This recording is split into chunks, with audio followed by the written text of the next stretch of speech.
Good morning, ladies and gentlemen. I am Faizan, the moderator for this conference. Welcome to the fourth quarter and full year ending FY21 earnings conference call of Motilal Oswal Financial Services Limited. We have with us today Mr. Ramdev Agarwal, Chairman, Mr. Motilal Oswal, Managing Director, Mr. Naveen Agarwal, Director, Mr. Shali Bhadra Shah, Chief Financial Officer, Mr. Rakesh Shinde, Investor Relations. As a reminder, all participant lines will be in the listen-only mode, and there will be an opportunity for you to ask questions after the presentation concludes. Should you need assistance during the conference call, please signal an operator by pressing star then 0 on your touchtone phone. Please note that this conference is being recorded. I would now like to invite Mr. Naveen Agarwal to make his opening remarks. Thank you, and over to you, sir. Good morning, everybody. It's my pleasure to welcome all of you to the Motilal Oswal Financial Services call for the fourth quarter and the year ending 31st March 2021. We hope that each one of you and your families are safe and in good health. We are happy to report our quarterly and full year profits for the year ending March 21. Our reported profits for the fourth quarter grew by 34% quarter on quarter at 4.48 billion, and for FY21 were up substantially at 12.45 billion. Operating profit grew by 87% for the fourth quarter at 1.8 billion and 33% for the full year at 5.3 billion. Consolidated net worth touched an all-time high and stood at 44 billion, while the net debt is at about 40 billion. Excluding home finance, the debt equity declined to 0.6 times. We are a net cash company net of our investments, and the reported return on equity for the year was at 38%. During the year, the company has completed the buyback of its equity shares of 1.5 billion rupees, resulting in a small increase in promoter holding by 1.3% to 70.6%, still well below the permissible limit of 75%. The board has also declared final dividend of 5 rupees per share on a face value of 1, in addition to the interim dividend of 5 rupees per share.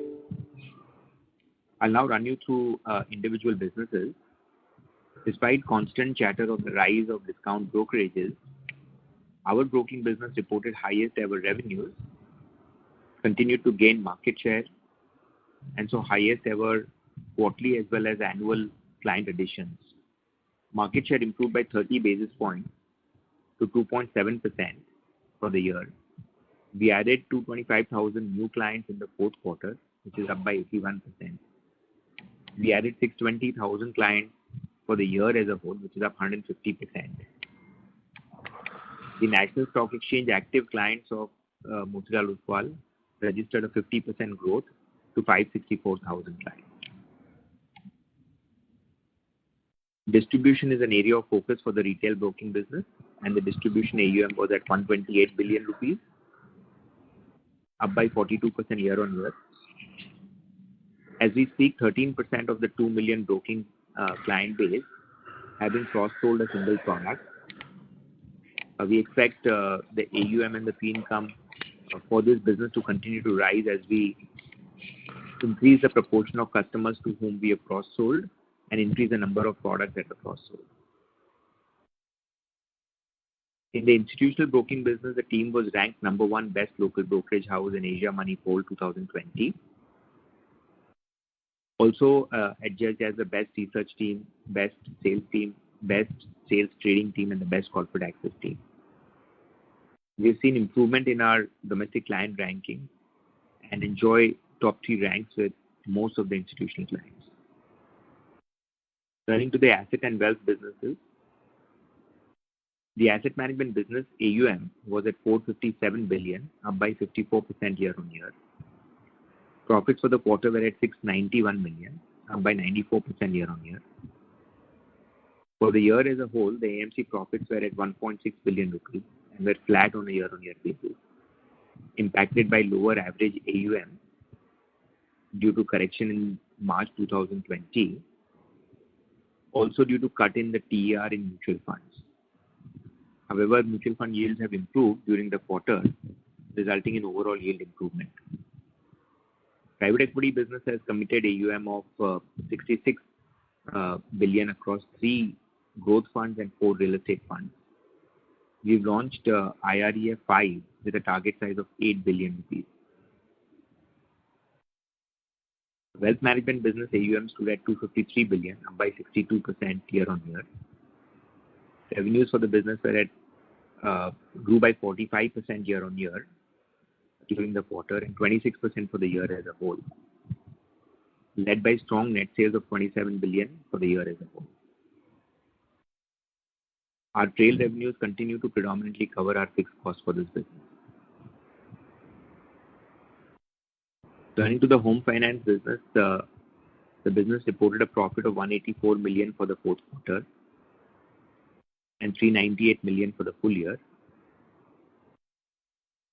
Profit includes a very high tax rate on account of restatement of tax assets post-migration to the new tax regime.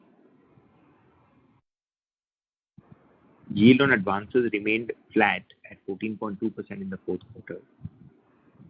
Cost of funds is down by 130 basis points year-on-year to 8.77%.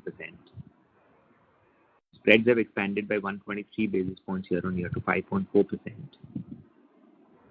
NIMs have expanded to 6.1% in the fourth quarter. Incremental cost of the 14 billion that we raised during the year averaged 7.5% versus 8.77% overall cost of funds. And hence, we expect this trend of cost of funds to continue to trend lower. Loan books stood at 35 billion as of March 21. Disbursements grew 42% year-on-year to 2.7 billion. Salesforce expansion is currently underway as we look to ramp up disbursements. Gross NPAs declined 75 basis points quarter-on-quarter to 2.2%. Net NPAs stood at 1.5%. Collection efficiency in the month of March was encouraging at 97%, although these numbers will be impacted due to the second COVID wave. OPEX for the year was down 10% year-on-year, bringing down the cost-to-income ratio to 33% for the year against 41% in the last year. Tier 1 capital adequacy was at 48%. Net gearing stood at 2.8 times and liquidity remains comfortable. Our fund-based activities include commitments to our own asset management products. Total quoted investments stood at 21.8 billion and including alternate funds stood at 31 billion. Our fund-based investments have registered sizable gains of 2.6 billion during the quarter and 7.7 billion during the full year. To sum up, this financial year has been a good year for us. Our capital market business has scaled up well, continues to benefit from industry consolidation, and also continues to make investments. Our institutional broking business has been ranked number 1 as local brokerage house in Asia Money poll. Our strategy to invest business profits in our own equity investment products have yielded favorable outcomes with net worth crossing 44 billion rupees. Asset and wealth management businesses remain big focus areas to raise their salience in the coming years. A lot of efforts and investments have been committed to home finance business. We are working to improve its return on equity and contribution to the overall profit pool.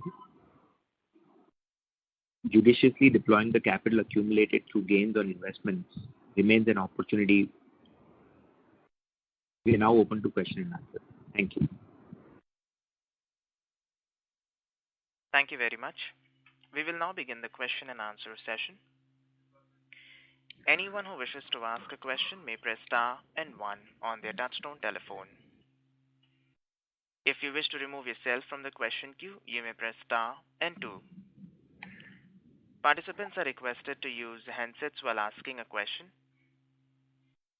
Ladies and gentlemen, we will wait for a moment while the question queue assembles.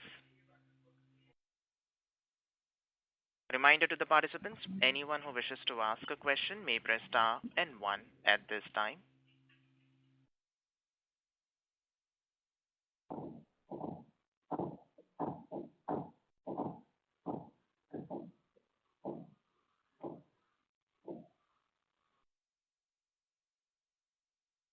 Hello.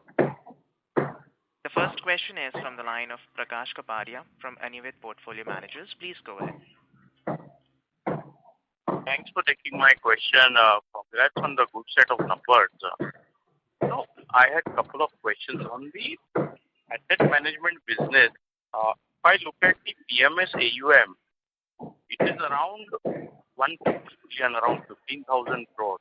And this is, same as it was 3 years ago. So is it some market share loss for us, or has industry in the PMS not grown, or some shift has happened? If you could comment on that.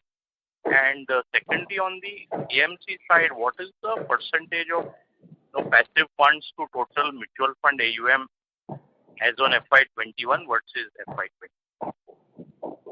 So as far as the PMS business is concerned, there was a big mark-to-market down last year ending March 20, and then there was a recovery in the current year, right? So the overall market performance itself, if you see over the last 3 years, have not been significant. On top of that, there have been redemptions across the board, for active managers, whether it's mutual funds or PMS, and this business has gone through the same trend. Both of these factors have, impacted the overall AUM number that you spoke about. In terms of the share of passive in the overall business, our passive AUM is about 50 billion rupees right now. As on this year end? Yeah. And this was what, around 15-20 billion last year? That was actually 8 billion last year. And Naveen, you mentioned about redemption, across the board. So it is not really market share loss. Industry itself as a PMS has not grown. There are no market share numbers available for alternate assets, unlike for the asset management business where you have monthly clear data points that are available. But as you are aware, we had our own performance challenges, which has also contributed to the redemption, aside of the overall industry redemption trend. Secondly, on the home finance side, you mentioned about, sales force being ramped up. So is there a possibility of AUM growth? And, if I look at the PPT on the collection side, we are seeing, consistent efficiency and repayment both. So what is leading to this? Because, I would guess this time around rural and tier 4 would be more affected. So could you give some color on that? So we have set the house in order in terms of the legacy book, and you talked about the collection efficiency. We made significant investments in our collection team, which is nearly 500 people strong. We are now looking to ramp up our sales team because we are looking to ramp up our disbursements. I mean, the current level of disbursements of 2.7 billion are very small in the context of the 100 plus branches that we have, 105 branches that we have as of March 21. So, if you look at the industry rule of thumb of 20-25 lakhs disbursement per branch eventually, then we will need more feet on the street. There is definitely an issue about about COVID and its impact on disbursements, and but we are building this business from a longer term perspective, and the ramp up will happen gradually. Not that the entire ramp up will happen immediately. We will be increasing our headcount over the next 3 to 6 months time. But our clear ambition is to grow our disbursements from the level of 2.7 billion that you saw last year. Lastly, on the broking side, if you could comment on, the banking partnerships, is that helping? Is, the online foray helping? Is it team on account helping? And if I look at the CPT out of around 2 million retail clients, five and a half lakhs are active. So is it active means one trade a year? How do we define active? And it's around 27-28% of our total base. How is this for the industry? You could share some Is light. Ajay on the call? Ajay on the call? Yeah. He can be specific. Yeah, Ajay, hi. Yeah, they're on the call. So actually, what we have seen is that on the broking side, the active client base surely for us is much better compared to the industry because we have got a very good advisory setup and the research base. So we have got a set of advisors. So I think for the industry it will be much lower compared to, but we'll not have such numbers. The numbers which come out is only about the number of active clients, that is one trade a year. When you talk about active, it is one trade a year. That is how the industry is calculating it. So that is how the overall pie is. But surely we have got a bigger say into the whole thing because of our advisory setup, and we try to engage the clients not only to broking but also with all our distribution and asset products. Right. And on the banking partnership, is there some specific banks which we have tied up recently for 3-in-1 accounts? Is that helping? So sure, we have tied up with multiple banks. AU Bank has been one of the big tie-ups, and we are tying up with multiple other banks also. But the ramp up is mainly on the direct side in a big way. So we have increased the hiring. We have got more than 1,000 people hired in the last year. So it is mainly on the branch side where the hiring is happening, or on the branch as well as on the online digital side. Thank you. This is the operator. Sorry to interrupt you. Mr. Kapadia, may we request that you return to the question queue for follow-up questions? Thank you. Thank you. The next question is from the line of Shalini Vasanta from DSP Mutual Fund. Please go ahead. Hi, this is Vivek Ramakrishnan. All my questions are on the housing finance business, and so I'll just ask them in sequence. I noticed that 70% of your customers are documented customers, whether it's self-employed or salaried, and the yield on your portfolio is 14%. So the question is, where is the juice? Given that mortgage is so competitive, would you see more business transfers going forward? Because your customers seem to be good quality or banking-friendly customers. So that was question number one. And second was, you're given the fixed rate and floating rate mix in your liability side, which is 65%. On the asset side, given the fact that it's already yielded 14%, is it all floating or is it going to be fixed at this rate because the vulnerability increases if the interest rates start going up? And lastly, would you be able to give the constructed versus under construction mix in your home loan portfolio? Thank you. Sure. Arvind is there. Arvind, can you talk about it, and maybe Shali can talk about fixed and floating kind of liability? Yeah. Yeah. So, just to answer your first question in terms of, the profile of the customers that we have. So we have about 55% of our borrowers are salaried borrowers, and therefore, naturally, they come with documented income. On the self-employed side, also out of the balance 44%, 45% that we have, almost 60-70% of them have documented income. Now, the point is that we will continue to pursue that strategy in terms of focusing on a similar kind of a mix. A mix may slightly move towards more of self-employed borrowers, but that would not largely impact our overall mix on while the incremental basis, self-employed contribution may increase a little bit, but on a portfolio basis, it will not have a significant impact. There is obviously been last 6-7 months, we have seen some degree of impact on the interest rates, and we have seen the interest rates have started to come down, both on the asset side as well as on the liability side, as Naveen has mentioned. Our liability book has been repriced significantly, and therefore we will have to necessarily pass on some advantage to the customers as well.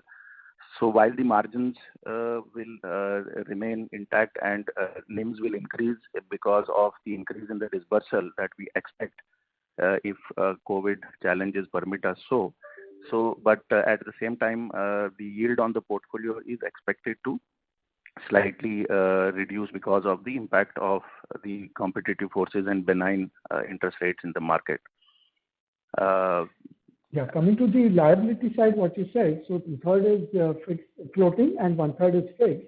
So basically, what we have done is, to add to what Arvind said, is that we've also started offering semi-fixed rate loans to our customers in last year. So where basically for the first 3 years, the interest rate is fixed and then it is floating. So that takes care of our interest rate sensitivity as well, and at the same time also gives some cushion to the yield, given the benign interest rate in the market. Sir, if I may ask, I mean, the question that is bothering me, the issue that's bothering me is, you have a prime rate mortgages at 7% and your yield with 70% being documented customers is 14%.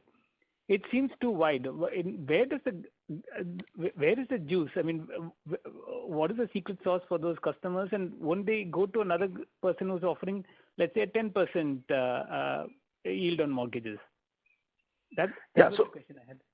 So if you look at the balance transfer rates, they are pretty much of our organization in terms of what is the BT out for the last 1 or 2 years. If you look at those trends, they are pretty much in line with the trends of the market, of the industry itself.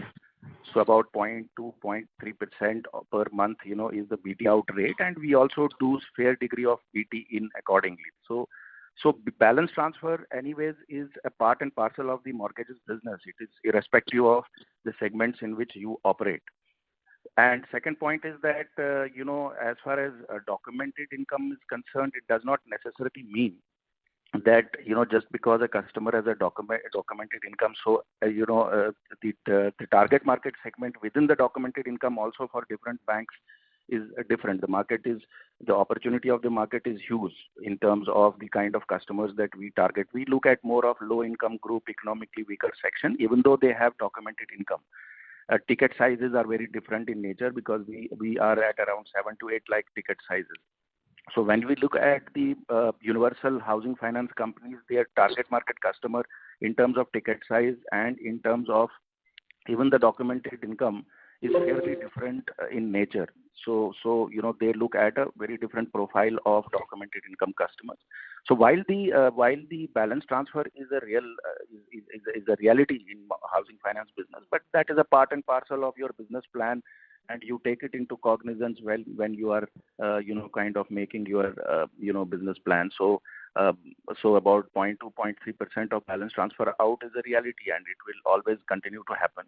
And you will have to keep building up your book accordingly, given that reality of balance transfer. As far as majority of our book continues to be floating rate in nature, and so therefore the interest rate risk always lies with the customer.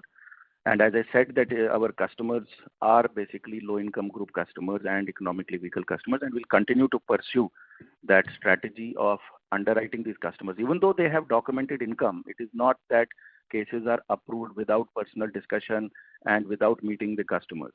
And also then the nature and type of properties that are involved are fairly different than what typically the universal housing finance companies target. So they usually do a lot of builder under construction kind of a property. Our percentage of under construction, if you look at our incremental dispersal, also has substantially come down. So focus is more on self construction, resale, and kind of such kind of transactions. Just to add, almost 35% of our customer base is new to credit segment, and almost 80 to 90% of our customers are buying taking their first housing loan. So because of that also, because there is no competitive pressure from the banking channel also. So there we are able to command a higher interest rate. And these would be eligible for the subsidy under the government schemes, right, sir? Yeah, absolutely. Yeah, absolutely. Okay. Thank you very much, and I really appreciate this. Thank you. Thank you. The next question is from the line of Rahul Bangadia from Lucky Investment Managers. Please go ahead. Thank you for taking my question, sir. Just a question on the asset management side. You have mentioned in the presentation of accrual of 22 crores in the quarter.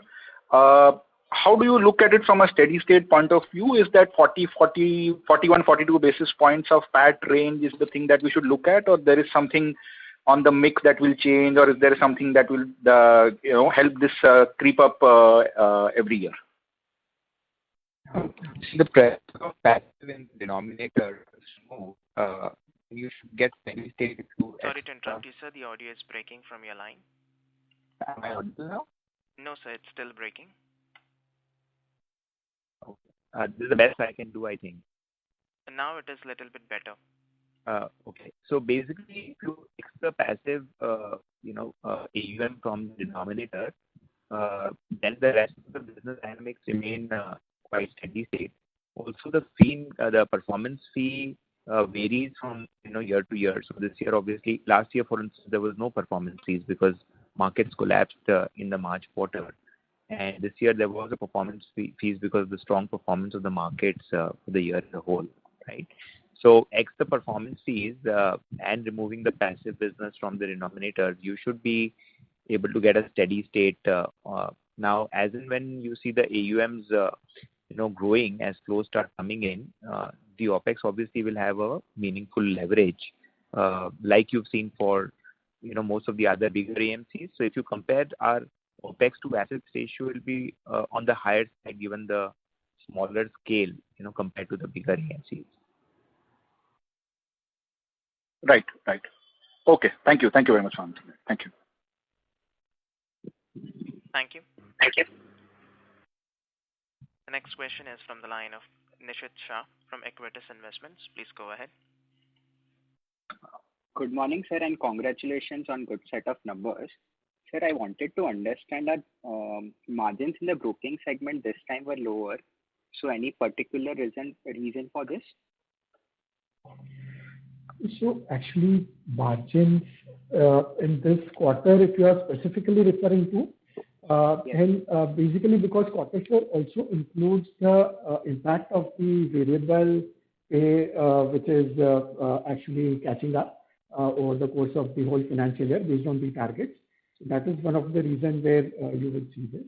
However, on an overall year-on-year basis, full year basis, if you see, the PBT margin is up by 300 basis points in FY21 over FY20, and that also includes the investment that we have made of about 1,600 employees in our business across north and south geographies, basically. So if you actually remove this whole impact, then actually there is a 500 basis operating leverage impact in the P&L on a year-on-year basis.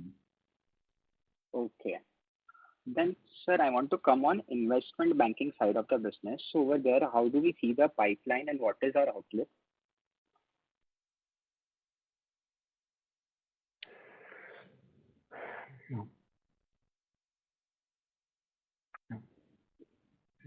Yeah, so we are looking at a reasonably good pipeline and a hopeful turnaround on this business in the coming year from the losses that you've seen that we've reported in the last year. Okay. And sir, my last question is on our AMC business. So our total AUM is approx 46,000 crores. And does this include the 7,000 crores of passive AUM or that is different? It includes that. There's a double counting in that number because we have a fund of fund on NASDAQ, which in turn invests in the same fund, right? So the actual passive AUM would be lower to that extent. Okay. And sir, lastly, if you can give us gross and net flows for mutual fund and PMS business for this quarter. Thank you. Rakesh? So there is a net flow of 4 billion in mutual fund in Q4. Sorry, I did not get the voice clearly. There is net sales of 4 billion in Q4 in mutual fund. Okay, and PMS? PMS, there is outflow. Almost 10 billion outflow. Yeah.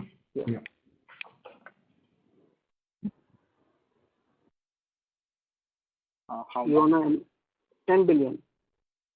10 billion. Okay. Thank you. Thank you. The next question is from the line of Kajal from ICICI Securities. Please go ahead. Hello. Hi, good morning, sir. So just two questions. One is on the retail broking where you have got the client traction. So how much is that acquisition for smaller retail brokers that you have mentioned?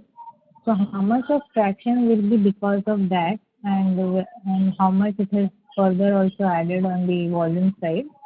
And the second question was on the alternates. I just wanted to understand what has led to that strong performance this quarter.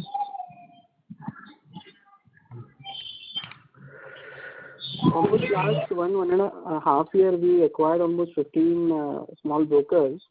And I would say almost 80 to 90,000 client addition would be on that basis. Yeah. Ajay sir, you can add further. Yeah.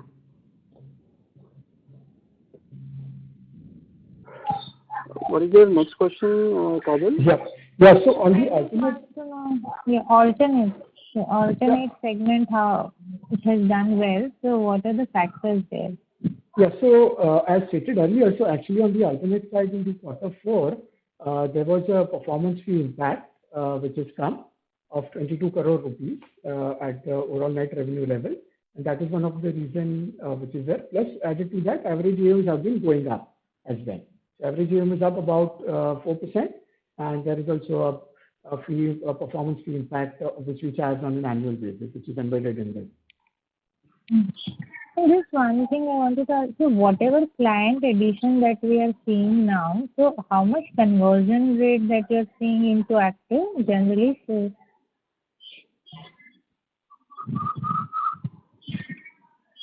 almost 40% is the conversion rate, which will make immediately active within a time frame of 1 month.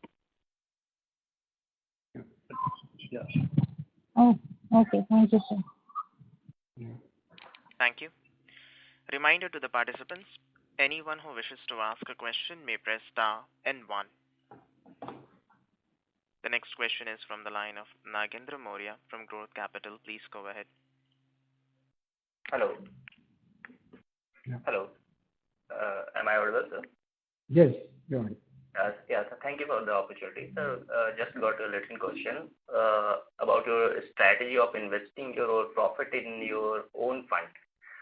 Sir, how are you planning this strategy for going forward?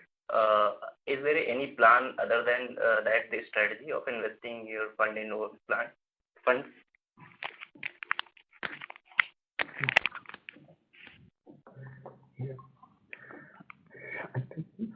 Hello. So, yeah. Hello. Please go ahead. तुम्ही ज्या व्यक्तीशी बोलत आहात त्याने तुमच्या कॉलला होल्डवर ठेवला आहे. कृपया तुम्ही ज्या व्यक्तीशी बोलत आहात त्याने तुमच्या कॉलला होल्डवर ठेवला. Hello. Hello. Yes, sir. Hello. Can you hear me? Yes, sir. I hear you. Okay. So I think what we have done is that whatever is the free cash flow year after year, that needs to be after free cash flow after dividend distribution. Whatever is the free cash flow that goes into 2 streams. One is basically private equity, unlisted space, and second is the listed space, which is through our own AMC. So both of them, they keep, there is enough commitment onto the AIF floated by private equity and public mutual funds and all. So there are a lot of opportunities to invest in all this, and we keep looking for very strategic opportunity. So the liquidity, and we are also mindful of the liquidity of the investments. So if there is a need, if the need arises for $100 million or 500 crores, 1,000 crores to be invested in some operating business or any business opportunity, the fund should be available at fingertips to use that. So that's the broad objective. And as we go along, we are thinking of creating more vehicles of investing in the market, in private as well as in public side. So broadly, it is after whatever is left after dividend, that will go into the markets. Okay, sir. Thank you. Thank you. The next question is from the line of Madhukar Ladda from Elara Capital. Please go ahead. Hi, everyone. Congratulations on a good set of numbers, and thank you for taking my questions. First, a couple of ones on broking. So the market has been very supportive in the last 1 year, and we've added a lot of employees, and our costs have also gone up. I just wanted to understand what is our fixed variable sort of cost structures in case the market is not supportive. What sort of cost cutting we could do, and some color around that will be very helpful. Second, if you could give the revenue mix between cash and F&O, and there's a increase in these other distribution assets. Now that's almost 28% in the mix. Just would like to know what that is. Yeah. So coming to the question of the fixed cost in the broking business, so actually in our broking business, if you see, there is a overall fixed cost between 40 to 45 crores a month. That is our fixed cost at which we are operating for this, which is basically the fixed people cost and the administrative costs in this business. As you're aware, we also have a large portion of our business from franchisee, which is a variable mix on the overall P&L. Yeah. Hello. Yeah. Am I audible? Sorry, your line is not clear. Maybe you could come a little closer to the mic or something. Yeah, sure. I can't hear you properly. Yeah, sure. Sorry. Sure. So I'll just repeat it. In our broking business, there is a fixed cost between 40 to 45 crores a month, which is the total fixed cost for the people cost and the administrative cost side, which is there. Rest all the expenses are variable, in the sense that our revenue sharing with our business partners is variable, and we also have a variable portion of the employee cost, which is there. So today, as we stand, you already have about 90 to 100 crores a month of revenues and about 40 to 45 crores of fixed costs a month. So that is the operating metrics which is there, and rest are variable or discretionary costs to our thing. That is the answer to your first question. I think, could you repeat the second? Second question is on the mix between the cash and F&O. It is 50-50% in terms of revenue. And your third question is on other asset in distribution product mix, right? So that is so that is mostly like the debt related product, like we have MLD and some debt products. So that is a part of other product mix. Is it? Does insurance also come there? No, insurance is not getting counted in AUM. Even though we have received even though we have received a very good response this year in terms of insurance, so almost 40 crore of premium business we did in this year. Understood. So, if I got the number correct, PMS still saw outflows of 10 billion in the last quarter? Yes. In PMS, yeah. Yeah. Can you explain what's actually happening on the ground? Markets have sort of recovered. There was a little bit of consolidation in the fourth quarter. And in general, the sentiment has been good, apart from the last probably 15 days of March. So why are we seeing outflows? So if you look at the overall alternate assets, then the outflows less than that is probably between 8 and 9 billion, more like 8 billion rupees of outflow, because what is happening is that AIFs have gained in importance and have replaced PMS sales to some extent, right? That's point number one. Point number two, the HNI segment, which is a larger customer of the alternate assets, is obviously more conscious about the fact that markets have run up and there are risks and uncertainties, and we are seeing a lot more activity there across the board in terms of profit booking. In our own alternate assets case, a lot of the AUM came in 2017-18 when we had a, let's say, 3-year exit load, which is now over. And so sometimes that could also be a motivation which is specific to us. And finally, it could be our own, relative performance versus peers. So I think it is a sum total of all of these factors, Madhukar, that have contributed to the number that you saw. Right. And what's your sense? How do you think this will play out? I know it's not, it's hard to predict this, but when do you think, this entire exit load phenomena will sort of get over, or people in the PMS side will continue to stick on? I think that would be the least important of all the variables that I cited, right? But having said that, I think comfort with market, our own performance, right? Greater traction in AIFs, because you must be aware that AIFs require SEBI approval, and there are the same product gets registered with SEBI for different distributors. So it's a lot more operations and regulatory approval intensive. So to make the whole machine well oiled, and it all started on the second half of this fiscal year, will take a little while. But we are quite hopeful that we should be able to turn this trend around, as there's some uptick in the performance. Yeah, actually the line actually is very unclear, so I did not get that. Maybe I'll take this offline. I'm struggling with my line probably, yeah. Sure, Madhukar. Thank you.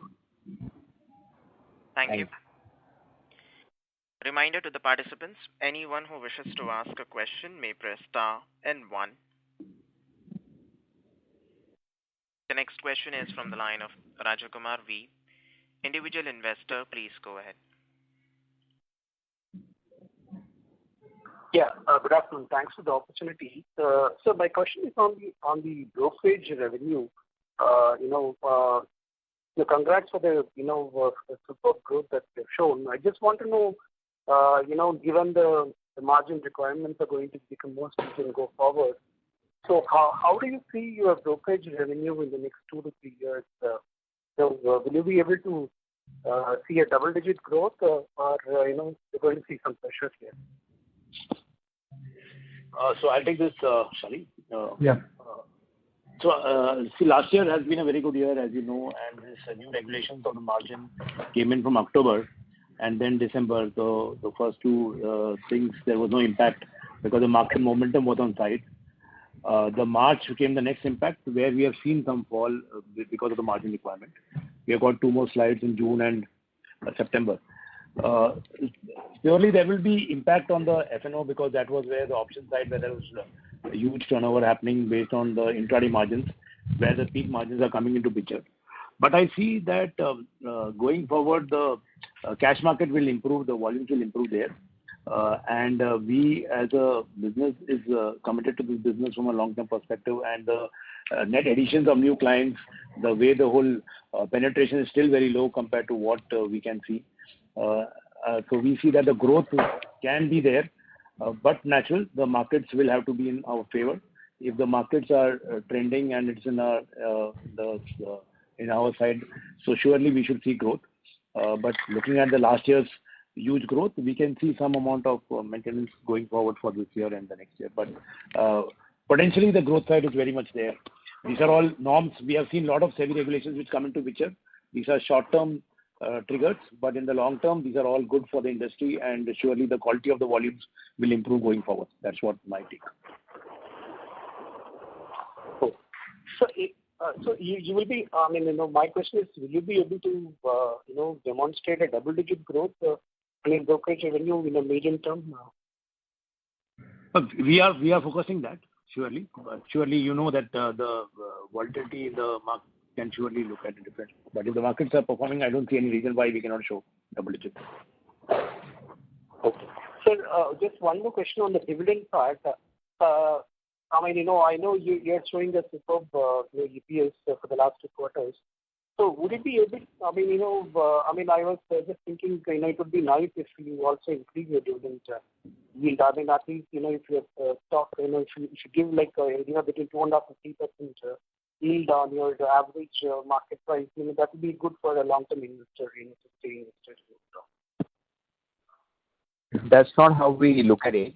The way we look at it is the distribution as a portion of our profits. We have no control over the market price, and trying to match some kind of dividend yield on the market price is not the way we work. So I think we have a clearly articulated dividend payout policy of 25 to 35%, and so our dividends will be in that range. Occasionally, in addition to the dividend payout, we also do a buyback, like you saw us doing it last year, and we've done it twice since our listing.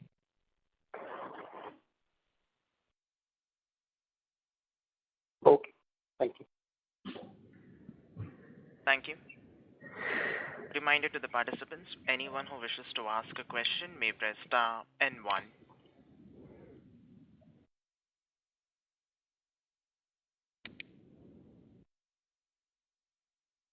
As there are no further questions from the participants, I now hand the conference over to Mr. Shalibhadra Shah for closing comments. Yep. On behalf of Motilal Oswal Financial Services, I would like to thank every investor and participant for attending the Q4 FY21 con call. In case of any further queries, please do get in touch with me or our investor relations there. Thank you. Have a good day and take care. Thank you. Ladies and gentlemen, on behalf of Motilal Oswal Financial Services, that concludes this conference. Thank you for joining us, and you may now disconnect your lines.